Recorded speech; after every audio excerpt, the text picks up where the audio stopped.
एक व्यक्ति शाम के वक्त अपनी पत्नी और 1.5 साल की बच्ची के साथ बाइक पर सवार होकर अपने ससुराल से घर के लिए रवाना होता है। लेकिन जैसे ही एक सुनसान जगह पर पहुंचता है, कुछ लोग उसका रास्ता रोक लेते हैं। वे लोग उस व्यक्ति के ऊपर हमला ही नहीं करते हैं, बल्कि उसकी पत्नी को ज़बरदस्ती उठाकर जंगल की तरफ लेकर चले जाते हैं। लेकिन उसके बाद कुछ ऐसा होता है जिसे जानकर आपके भी पैरों तले ज़मीन खिसक जाएगी। आज की जो सच्ची घटना मैं आपको सुनाने वाला हूँ, दरअसल यह घटना है उत्तर प्रदेश की। उत्तर प्रदेश का एक ज़िला पड़ता है कानपुर, और इसी कानपुर का एक थाना पड़ता है शिवली थाने के अंतर्गत एक गांव आता है केसरी निवाद। बात कर रहा हूं मैं 5 सितंबर 2023 के रात्रि के करीब 8 बजे के आसपास। दरअसल इसी केसरी निवाद से एक व्यक्ति पुलिस को फ़ोन करता है और रोते बिलखते पुलिस वालों से कहता है कि साहब, मेरा नाम रमन पाल है। रमन, जिसकी उम्र है लगभग 34 साल के आसपास। रमन पुलिस वालों से कहता है कि साहब, कुछ लोगों ने मेरी पत्नी का अपहरण कर लिया है और उसे लेकर के जंगल में चले गए हैं। आप प्लीज़ कैसे भी करके मेरी पत्नी को बचा लीजिए। रमन जैसे इस तरह की बातें पुलिस वालों से कहता है, पुलिस आनन फानन में अपनी टीम के साथ घटनास्थल पर पहुंचती। लेकिन पुलिस जब घटनास्थल पर पहुंचती है तो देखती कि वहां पर पहले से ही काफ़ी तादाद में लोग मौजूद है। इधर रमन जब अपने सामने पुलिस वालों को देखता है, उनके सामने जाता है और पुलिस वालों से कहता है कि साहब, मेरी पत्नी का नाम सरिता है। सरिता, जिसकी उम्र है लगभग 30 साल के आसपास। रमन पुलिस वालों से कहता है कि साहब, मेरी पत्नी गल्लो गांव की रहने वाली है। दरअसल शाम के वक्त जब मैं अपनी पत्नी और बच्ची के साथ अपने घर के लिए रवाना हुआ, इस गांव के नहर के किनारे से जब जा रहा था, 3 लोगों ने मेरा रास्ता रोक लिया। उन लोगों ने मेरे ऊपर हमला ही नहीं किया, बल्कि मेरी पत्नी को लेकर जंगल की तरफ चले गए। रमन जैसे इस तरह की बातें पुलिस वालों से कहता है, पुलिस अपनी टीम के साथ उस जंगल में जाती है और सरिता की हर जगहों पर तलाश करती है। इधर पुलिस अभी सरिता की तलाश कर ही रही थी, तभी रमन इस बात की जानकारी अपने ससुर कमलेश पाल को दे देता है। कमलेश पाल भी घटनास्थल पर पहुंच जाता है। पुलिस अपनी तमाम कोशिश कर लेती है, लेकिन इसके बावजूद भी सरिता का कहीं कुछ पता नहीं चलता है और काफ़ी रात भी हो जाती है। काफ़ी रात हो जाने की वजह से पुलिस अब रमन और उसके ससुर कमलेश पाल को अपने साथ लेकर थाने में पहुंच जाती है। इधर दोनों जब थाने में पहुंचते हैं तो कमलेश पाल पुलिस वालों से कहता है कि साहब, मेरा दामाद सब कुछ झूठ बोल रहा है। दरअसल रमन ने ही मेरी बच्ची को कहीं गायब किया है, क्योंकि रमन मेरी बच्ची के साथ में काफ़ी दुर्व्यवहार करता था। कमलेश जैसे इस तरह की बातें पुलिस वालों से कहता है। इसे सुनकर के रमन तुरंत ही पुलिस वालों का पैर पकड़ लेता है और रोते बिलखते पुलिस वालों से कहता है कि साहब, मैं अपनी बच्ची की कसम खा करके कह रहा हूँ, मैंने सरिता को गायब नहीं किया है। दरअसल वह 3 लोग थे और सरिता को ज़बरदस्ती उठाकर जंगल में लेकर के गए। रमन जैसे इस तरह की बात पुलिस वालों से कहता है। पुलिस रमन और कमलेश दोनों को जवाब देती है कि हम कल फिर चल करके उस जंगल में सरिता की तलाश करेंगे। अगली सुबह पुलिस अपनी टीम के साथ फिर से उस जंगल में जाती है और जाकर सरिता की तलाश करती है। तब जाकर के सरिता पुलिस को मिलती है। दरअसल सरिता की हत्या कर दी गई थी। पुलिस जब सरिता की डेड बॉडी को चेक करती है तो मालूम चलता है कि उसके शरीर पर कई जगहों पर चोट और घाव के निशान ही नहीं थे, बल्कि उसके गले में उसकी चुन्नी लपेटी गई हुई थी, जिसे देख करके अंदाज़ा लगाया जा रहा था कि सरिता की उसी चुन्नी से हत्या की गई थी।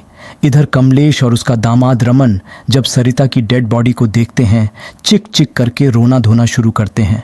पुलिस सबसे पहले सरिता की डेड बॉडी को अपने कब्जे में लेती है और फिर उसे पोस्टमार्टम के लिए भेज देती है और रमन के ही तहरीर पर धारा 302 के तहत अज्ञात अपराधियों के विरोध में मुकदमा दर्ज करती है और इस केस की छानबीन करना शुरू करती है। पुलिस अपनी तमाम कोशिश कर लेती है, लेकिन इसके बावजूद भी अपराधियों का कहीं कुछ पता नहीं चलता है। जैसे ही एक दिन का समय गुजर जाता है, इधर कमलेश पाल पुलिस के ऊपर फिर से दबाव डालना शुरू कर देता है। कमलेश पाल पुलिस वालों से कहता है कि साहब, मैं दावे के साथ कह रहा हूं कि मेरी बच्ची की हत्या किसी और ने नहीं, बल्कि मेरा ही दामाद रमन ने किया है। कमलेश जब इतने दावे के साथ पुलिस वालों से कहता है, पुलिस फिर से रमन से पूछताछ करती है। रमन इस बार भी पुलिस वालों को फिर से वही कहानी सुनाता है, लेकिन इस बार पुलिस अब रमन के साथ शक्ति से पेश आना शुरू करती है। पुलिस जैसे ही अपना शक्ति दिखाना शुरू करती है, आखिरकार मजबूर होकर रमन अपनी सच्चाई कबूल कर लेता है। रमन पुलिस वालों से कहता है कि साहब, सरिता की हत्या मैंने किया है। लेकिन रमन जब इस हत्या की पूरी कहानी बताता है तो वाकई में इसे सुनने के बाद किसी को भी अपने कानों पर यकीन ही नहीं होता है। सरिता, जिसके पिता का नाम है रामपाल, माँ का नाम है शर्मिला देवी। रामपाल के टोटल 3 बच्चे हैं।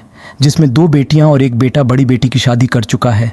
दूसरा बेटा है लाखन और सबसे छोटी बेटी है सरिता कमलेश, जो कि खेती किसानी का काम करता है।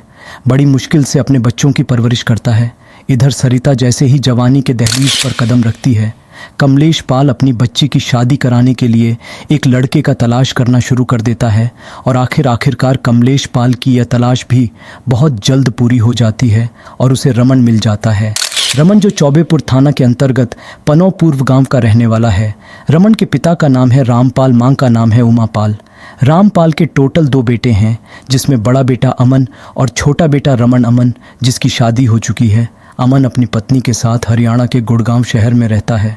रमन जो कि बड़ी मुश्किल से 8वीं क्लास तक पढ़ाई करता है और फिर अपने ही इलाके के एक छोटी सी कंपनी में सफाई कर्मचारी की नौकरी करता है। साथ ही साथ अपने पिता के साथ खेती किसानी का भी काम करता है। इधर कमलेश पाल को रमन जैसे ही पसंद आ जाता है, 17 फरवरी 2018 को अपनी बेटी की शादी रमन से कर देता है। सरिता जब शादी करके अपने ससुराल में जाती है, कुछ दिन का जैसे ही समय गुजरता है, सरिता के सास उसे परेशान करना शुरू कर देती है। दरअसल उसकी सास दहेज को लेकर के परेशान करती है, क्योंकि सरिता जब शादी करके अपने ससुराल में आती है तो अपने साथ में कुछ भी दहेज लेकर नहीं आती है। इस बात को लेकर के उसकी सास जब उसे परेशान करना शुरू करती है, इस बारे में सरिता अपने पति से शिकायत करती है। लेकिन सरिता जब अपने पति से शिकायत करती है तो रमन अपनी पत्नी की बात सुनने के बजाय अपनी मां की बात सुनता है। सरिता जब अपने पति से शिकायत करती है तो रमन भी उसकी बुरी तरीके से पिटाई करने लगता है। को लगता है कि उसकी शादी गलत जगह पर हो चुकी है, जब उसकी सास बार बार उसके ऊपर दबाव डालना शुरू करती है कि तुम अपने मायके से जाकर के दहेज लेकर आओ। इस पर सरिता अपने सास को साफ साफ जवाब देती है कि अगर मुझे पहले मालूम होता कि आप लोग दहेज की इतनी लालची हैं, मैं ये शादी ही कभी नहीं करती। जैसे इस तरह की जवाब देती है। रमन सरिता की और भी बुरी तरीके से पिटाई करता है, लेकिन इसके बावजूद भी सरिता इस बारे में अपने माता पिता से कुछ भी नहीं बताती है, बल्कि अपने पति के साथ वैसे ही समय गुजारना शुरू कर देती है। जैसे ही लगभग 1.5 साल का समय गुजरता है, सरिता की एक बच्ची भी हो जाती है। लेकिन बच्ची जैसे इस दुनिया में आती है, इस वजह से उसकी सांस और ज़्यादा भड़क जाती है, क्योंकि उसकी सांस एक पोते का इंतज़ार कर रही थी। बच्ची जैसे ही आंगन में आ जाती है, उसकी सास और उसके पति अब दोनों मिलकर के सरिता को परेशान करने लगते हैं। आए दिन हर रोज़ जब छोटी मोटी बातों को लेकर झगड़े तकरार शुरू हो जाता है, एक दिन रमन का पिता इस प्रकार से गुस्से में आ जाता है कि रमन को अपने घर से बाहर निकाल देता है। उसके बाद से रमन अपनी पत्नी और बच्ची को लेकर घर से बाहर निकल जाता है और एक किराए का कमरा लेकर रहने लगता है। चूँकि रमन इतना भी पैसा नहीं कमा पाता था जिससे अपने परिवार को सही तरीके से पालन पोषण कर सके। रमन जब परेशानियों से गुजरना शुरू होता है, शराब का सहारा ले लेता है। शराब ही नहीं पीता है, बल्कि ढेरों सारे कर्ज भी ले लेता है। रमन यह सारा कर्ज अपने ही दोस्त रंजीत पाल से लेता है। रंजीत जो रमन के बचपन का दोस्त है। एक दिन रमन का दोस्त रंजीत जब उसके घर पर जाता है और जब पहली बार उसकी पत्नी की खूबसूरती को देखता है तो उसकी खूबसूरती देख उसका दीवाना हो जाता है। रंजीत अब सरिता के नज़दीक जाने के लिए अक्सर उसके घर पर जाना शुरू कर देता है। रंजीत को यह मालूम चल जाता है कि रमन शराब का आदी हो चुका है। अक्सर जब शाम के वक्त उसके घर पर जाता है, अपने साथ में एक शराब की बोतल भी लेकर जाता है और फिर रमन के ही घर में दोनों साथ बैठ करके शराब पीते हैं। और हर बार रंजीत एक मौके का तलाश करता है। जैसे ही रंजीत को एक दिन मौका मिल जाता है, सरिता से अपने दिल की बात कहता है। लेकिन रंजीत जैसे ही अपनी दिल की बात सरिता से कहता है, सरिता रंजीत के ऊपर एकदम से भड़क जाती है। सरिता अब रंजीत की अपने पति से शिकायत ही नहीं करती है, बल्कि उसके अपने घर पर आने से रोक भी लगा देती है। लेकिन जब अपने पति से शिकायत करती है तो रमन अपने दोस्त को समझाने के बजाय अपनी पत्नी से कहता है कि रंजीत जो चाहता है तुम उसके साथ कर लो, क्योंकि रमन रंजीत के घर से इस कदर से डूब चुका था कि चाकर भी रंजीत को मना नहीं कर पाता है। इधर रंजीत जब अपनी तमाम कोशिश कर लेता है, सरिता जब उसकी बात नहीं मानती है। एक दिन रंजीत अपने दोस्त वीरपाल से मुलाकात करता है और वीरपाल से सरिता के बारे में बताता है। कहता है कि मैं किसी भी कीमत में एक बार सरिता से मिलना चाहता हूँ। वीरपाल भी रंजीत का साथ देने के लिए तैयार हो जाता है। एक दिन रंजीत वीरपाल को लेकर के अपने साथ में एक शराब की बोतल रमन के घर पर पहुँचता है। तीनों एक साथ बैठ कर के शराब पीते हैं। रंजीत और उसका दोस्त मिलकर के रमन को काफ़ी मात्रा में शराब पिलाते हैं। रमन जैसे ही काफ़ी नशे में आ जाता है, उसके बाद से रंजीत और उसका दोस्त वीरपाल सरिता के कमरे में एंट्री कर जाते हैं और दोनों सरिता के साथ ज़बरदस्ती करने की कोशिश करते हैं। सरिता वहाँ से कैसे भी भागकर किचन में चली जाती है और किचन में से एक तेज़धार चाकू निकालती है और दोनों की तरफ दिखाते हुए धमकी देती है। कहती है कि अगर तुम लोगों ने मेरे साथ ज़बरदस्ती करने की कोशिश किया तो या तो मैं अपने आप को मार लूँगी या फिर तुम दोनों को ही जान से मार दूँगी। दोनों ही जब सरिता का इस कदर स्वरूप देखते हैं डर के मारे वहाँ से भाग जाते हैं। लेकिन सरिता जब इस बारे में अपने पति से कहती है तो रमन इसके बावजूद भी अपने दोस्तों के साथ एक्शन नहीं लेता है। 30 अगस्त 2023 को रक्षाबंधन होता है। सरिता अपने पति से अपने मायके जाने के लिए कहती है, अपने भाई को राखी बांधने के लिए, लेकिन रमन अपनी पत्नी को उसके मायके जाने से साफ इनकार कर देता है। सरिता जब जिद करने लगती है रमन उसकी पिटाई भी कर देता है, लेकिन सरिता उस दिन अपने पति की बात नहीं मानती है और अपनी बच्ची को लेकर के अपने मायके में चली जाती है। लेकिन इस बार सरिता जब अपने मायके में पहुंचती है तो रंजीत और उसके दोस्तों के सारे करतूतों के बारे में अपने पिता और भाई से बता देती है। जैसे ही अपने मायके में पहुंचती है उसके थोड़ी देर के बाद रमन भी अपने ससुराल में पहुंच जाता है अपनी पत्नी को वापस लाने के लिए। लेकिन रमन जब अपने ससुराल में पहुंचता है तो सरिता के माता पिता और उसके भाई रमन को काफ़ी बेइज्जत करते हैं और उसे अपने घर से निकाल देते हैं। इधर जब काफ़ी बेइज्जत होकर अपने घर पर आता है उसी दिन ही सरिता को इस दुनिया से हटाने का तय कर देता है। रमन अपनी पत्नी को इस दुनिया से हटाने के लिए जाकर के अपने दोस्त रणजीत से मुलाकात करता है और फिर सरिता को इस दुनिया से हटाने की बात कहता है। इधर रंजीत को जब मालूम चलता है कि रमन खुद ही अपनी पत्नी को इस दुनिया से हटाना चाहता है, रंजीत भी रमन का साथ देने के लिए तैयार हो जाता है। लेकिन रमन और रंजीत अब सरिता को इस दुनिया से हटाने के लिए एक प्लान बनाते हैं। इस प्लान में रंजीत अपने दोस्त वीरपाल और अपने ही गांव का एक लड़का सौरभ को भी शामिल कर लेता है। रमन रंजीत से कहता है कि मैं 5 सितंबर को अपने ससुराल में जाऊंगा और अपने पत्नी को अपने साथ लेकर आऊंगा। तब तक तुम तीनों जाकर के केसरी निवाद गांव के नहर के किनारे छुप करके रहना। जैसे ही मैं अपनी पत्नी को लेकर के वहां पर पहुंच सरिता की हत्या कर देंगे। 5 सितंबर 2023 को इसी प्लान के तहत रमन अपने ससुराल में चला जाता है। शाम के वह जब ससुराल में पहुंचता है उसके ससुराल पहुंचने से पहले ही रमन के तीनों दोस्त जाकर के नहर किनारे छुप जाते हैं।